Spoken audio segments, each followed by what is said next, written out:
মশারি পেঁচিয়ে বেলকুনিতে দাঁড়ায় গার্লফ্রেন্ডের সাথে কথা বলতেছিলাম, কারণ এই মশার জ্বালায় বেলকুনিতে 2 মিনিটও টিকা যায় না। এইদিকে আবার আব্বা পানি খাওয়ার জন্য এক গ্লাস পানি নিয়ে আমার রুমের মধ্যে এসছে।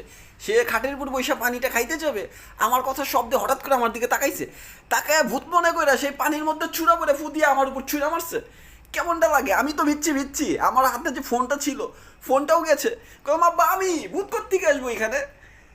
তারপরে দেখি আব্বা ছুরা পরে ফু দিল আমার দিকে। এদিকে ফোনে উনি গায়েব হয়ে গেছে গা। আসলে উনি গায়েব হয় নাই, একটু পর বুঝতে পারলাম যে আমার ফোনটার মধ্যে পানি ঢুকে আমার ফোনটা গেছে, নষ্ট হয়ে গেছে গা। কেমনটা লাগে? এই মশারিটার জন্য আমার ফোনটা গেল। যাই হোক, পুরো বিষয়টা বুঝতে পেরে আব্বা রুম থেকে ফুটছে। তো পরের দিন আমি ফোনটা সাইরা নিয়ে এসেছি, বাট মশারির ঝামেলায় আর যায় নাই। বেলকুনিতে গিয়ে আমি কয়েল জ্বালায় দিছি, যে কয়েল জ্বালায় আমি এখানে বসে কথা বলবো, কারণ রুমে আব্বার জ্বালায় কথা বলা যায় না। সো আমি কয়েল জ্বালায় দিয়ে আমার গার্লফ্রেন্ডের সাথে কথা বলতেছিলাম। এইদিকে পাশের রুমের রহিম চাচা, মানে পাশের ফ্ল্যাটের রহিম চাচা আব্বারে কয়ে দিছে আমি নাকি